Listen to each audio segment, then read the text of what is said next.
उपदेश प्रकरण के अभी तक हम 10 श्लोक पढ़ चुके हैं, स्वाध्याय कर चुके हैं। आज हम 11वें, 12वें और 13वें श्लोक का स्वाध्याय करते हैं। देखते हैं सबसे पहले 11वें श्लोक का उच्चारण। साक्षान् मनोवचनिकाय विशुद्धि शुद्धः पात्राय यच्छति जनो ननुभुक्ति मात्रम् यस्तस्य संसृति समुत्तरणैकबीजे पुण्ये हरिर्भवति सोऽपि कृताभिलाषः। अर्थ है, मन, वचन और काय की शुद्धि से विशुद्ध हुआ जो मनुष्य साक्षात पात्र यानी मुनि आदि के लिए केवल आहार को ही देता है, उसके संसार से पार उतारने में अद्वितीय कारण स्वरूप पुण्य के विषय में वह इंद्र भी अभिलाषा युक्त होता है। अभिप्राय यह है कि इससे जो उसको पुण्य की प्राप्ति होने वाली है उसको इंद्र भी चाहता है।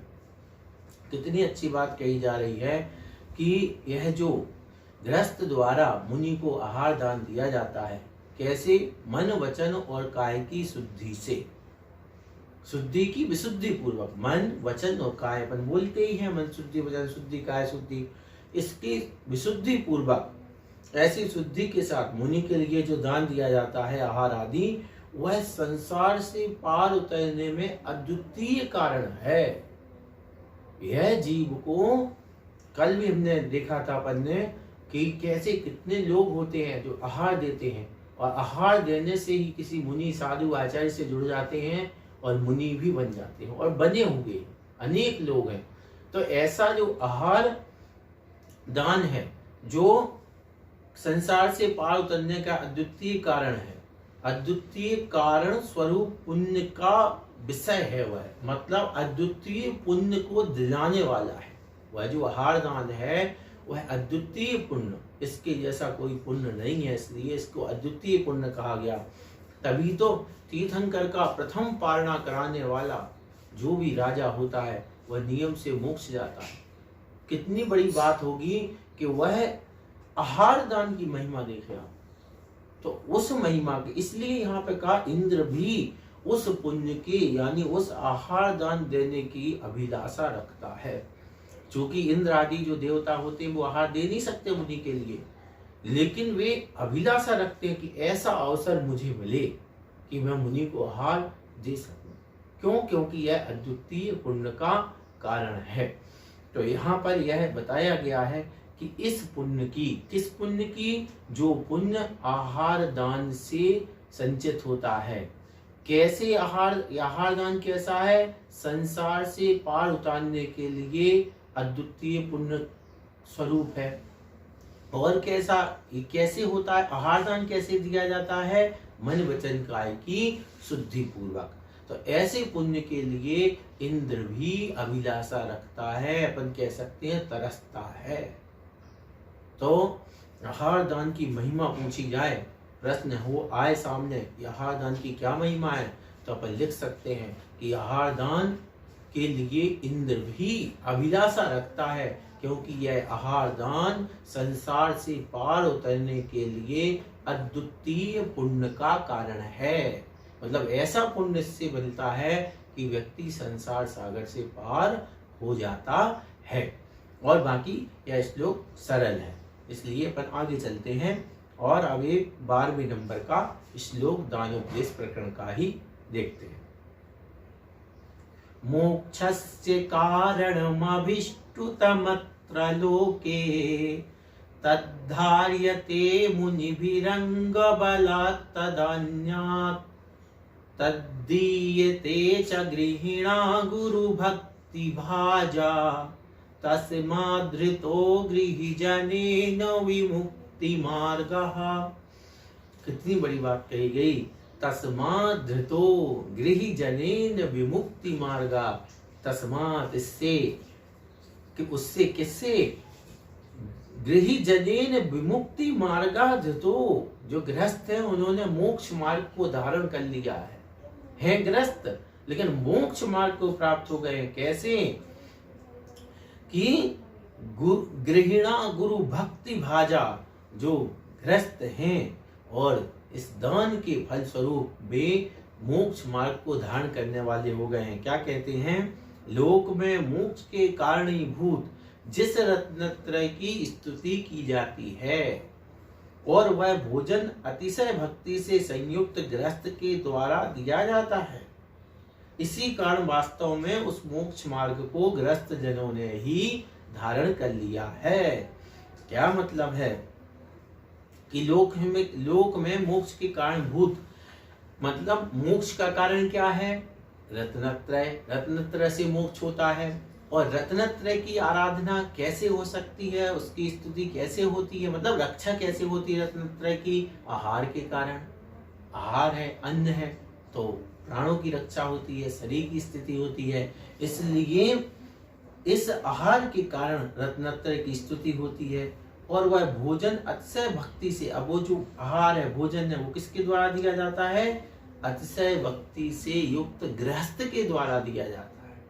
तो उस गृहस्थ ने क्या कर दिया? एक तरीके से साधु को रत्नत्रय दे दिया, क्योंकि रत्नत्रय की साधना उस गृहस्थ के आहार दान के फल से या आहार दान की ताकत से हो रही है।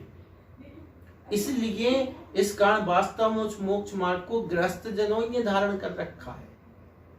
क्यों?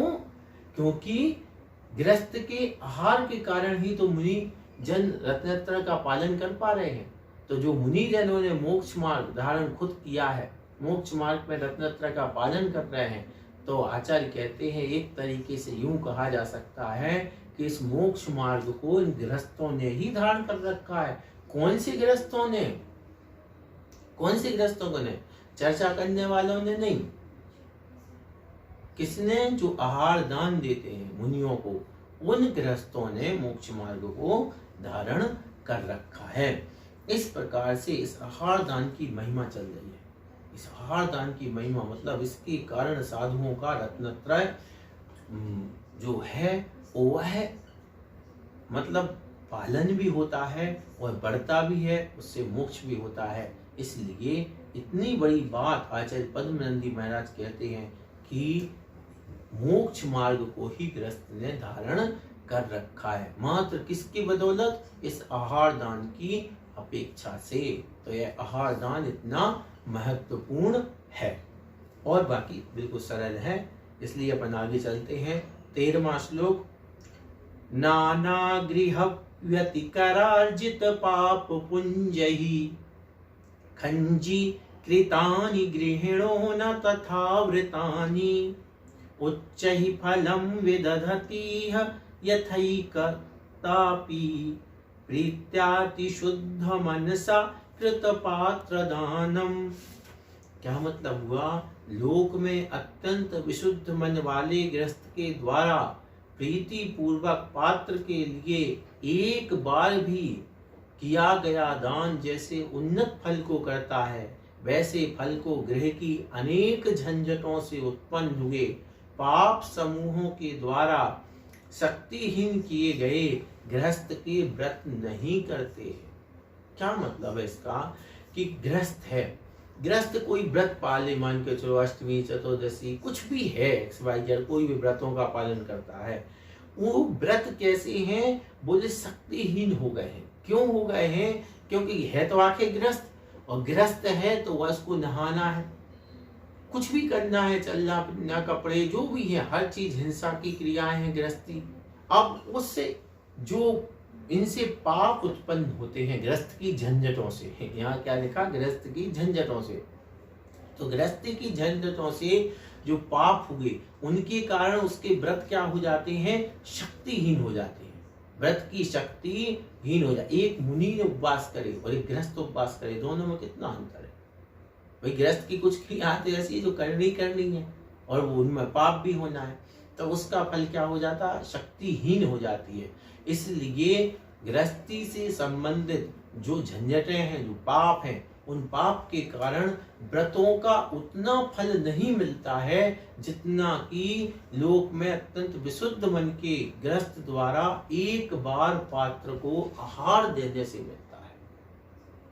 कितनी बड़ी बात कह दी कि खुद जो व्रत पालन कर रहा है गृहस्थ, उन व्रतों से उसको उतना पुण्य नहीं है जितना फल किससे मिलने वाला है, एक बार विशुद्धि पूर्वक किन्हीं मुनिराज जो उत्तम पात्र आदि हैं उनको आहार दान देने से मिलता है।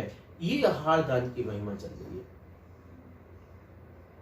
कि खुद के द्वारा जो व्रत पाले जा रहे ग्रस्त अवस्था में, क्यों? क्योंकि वो पाप सहित है, पाप हो गई होगा, ग्रस्त की झंझट होगी होगी, तो उनसे उतना बोले फल नहीं है जितना कि यह एक बार सत्पात्र को और विशुद्धि पूर्वक ग्रस्त द्वारा आहार दिए जाने से होता है।